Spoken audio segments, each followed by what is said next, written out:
India Radio Imphal medium wave zathum somli point khat kilohertz gyat somgya leni le FM megahertz le thum point nga panong ki puangkya paite program ahi tunin Thuthak Lakkhawm Simna le Khamgoulian Lawmte apan phatna la nga ina ine dingu tun amasapenin hong paallun sako chi la Khamgoulian Lawmte sak ingai dingu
All India Radio Imphal Christy Mawibiaksang Thuthak Lakkhawm asim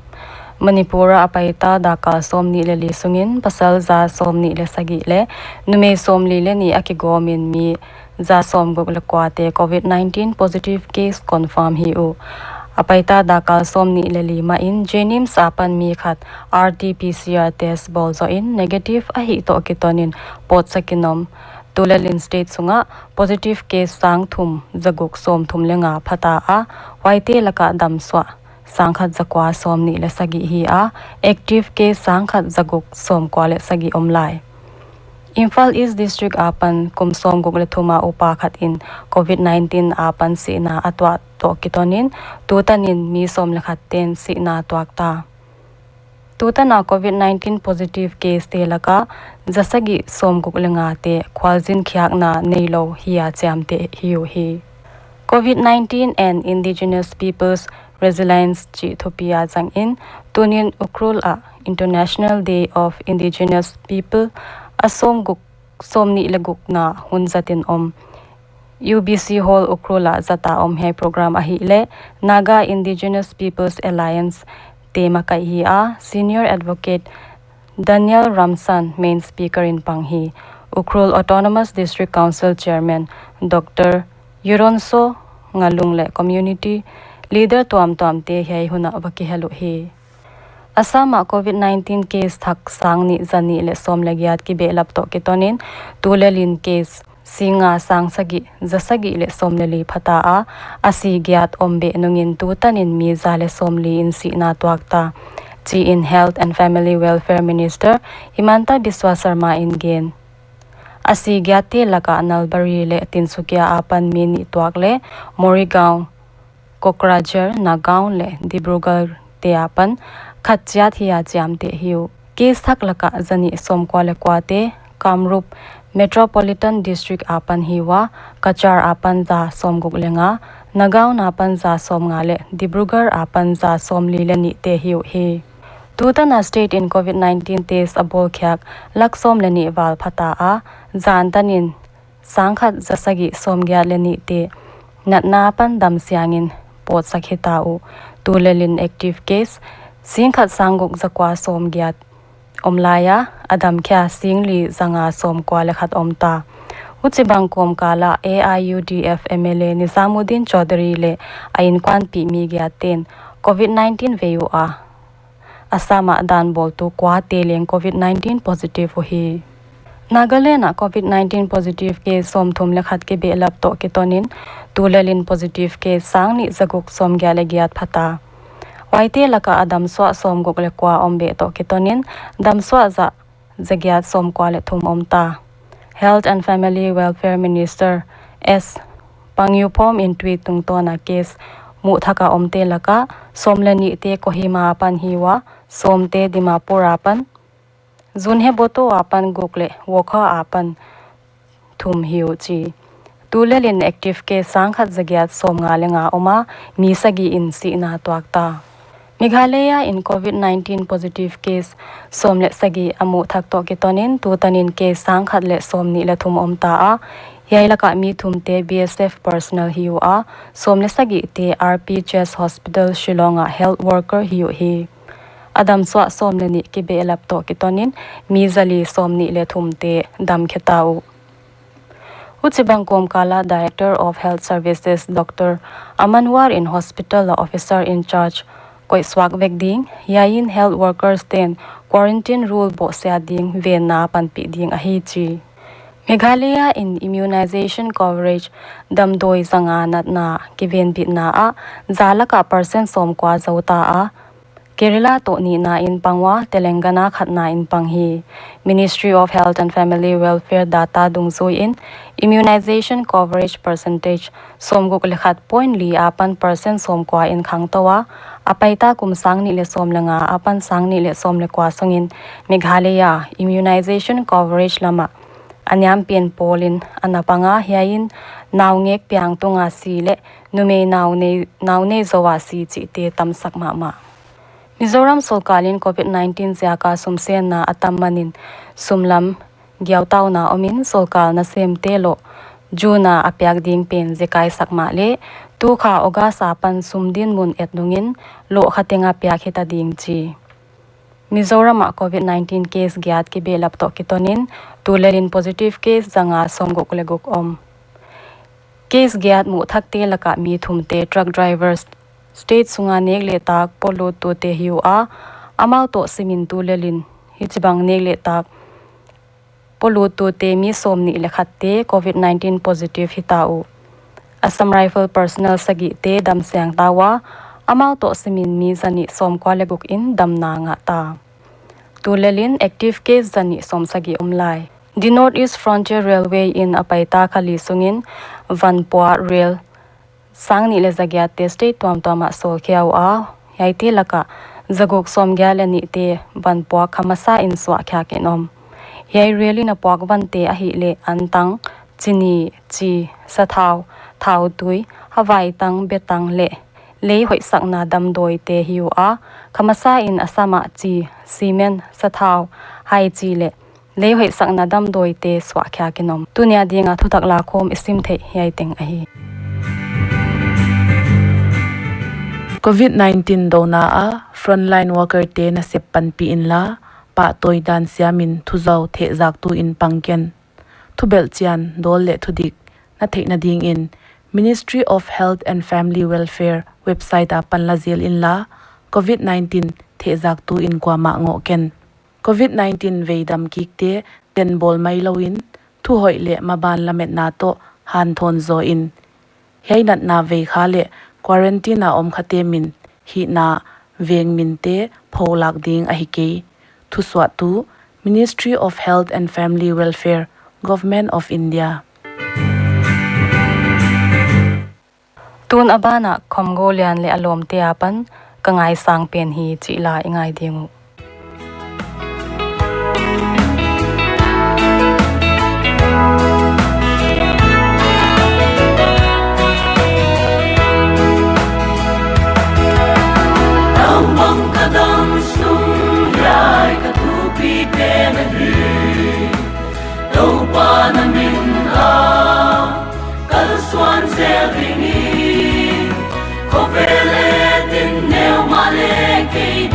man padi kasum pilau namin kaswang seldi o kangai sang pen hi til dang teng sami kangai nuam pen hi o ai na simtu Calvary a hong sipa se sun kakel na bua kadam sungin tau pa kapan seldi Kovel mi lule lal kupi pen pen samin kay nuam kasani katau pa ina asyang akoling tau pa kapati Kurang kilelo din kau pani bang tawa Tamto na mapana aday lodi O kangay sang penhi Tildang teng sami Kangay nuam penhi O ayit na simtu Calvary ahong sipa sesun kakel na bua kadam sungin tau pa kapan seldi Kovel mi lule lal kupi pen pen samin kay nuam kasani katau pa ina kay jasem kalunggul hitwa ina tan chin hoi gam a om lo ko bela o kangai sang pen hi til dang teng sami kangai nuam pen hi o ai na simtu Calvary a hong sipa se sun kakel na bua kadam sungin tau pa kapat seldi Sisan pa luang zel chi la ingai som non di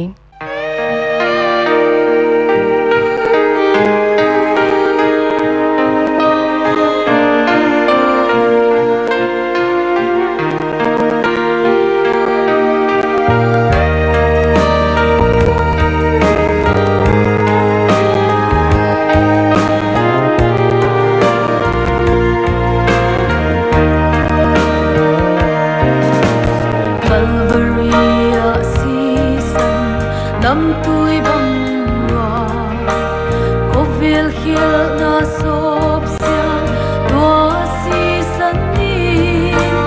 hian tuam ni lawin tôi bang ina luang se o ki mi khial nin ten khial na song sop siang ta o tua Sisan pha luang se lin la amol kwang to nin ba luang in no khamang thang khial na sal tang te hon khiain se ton gam mial tan va se lin no ta khial sop siang na on tua Sisan pha na thu pha zanai lo lung muang lai te lung sik sim thu le la sul hong he ding nam tui bang balua no to pa gam sai sen o tua Sisan pha luang se lin la amol kwang to nin ba luang in no khamang thang khial na sal tang te hon khiain se ton gam mial tan tunia dinga Khamgoulian Lawmte apan phatna la ingai the hai teng ahita All India Radio Imphal jingchangin Thuthak Lakkhawm Simna le ngaihkhiatu ten latwa leng na hon tel khom teu ngai na ine dingu tun ni taklam dali le minute som li din to kitonin ihunu abeita munjia paite program ngai ting ting omnom le mangpha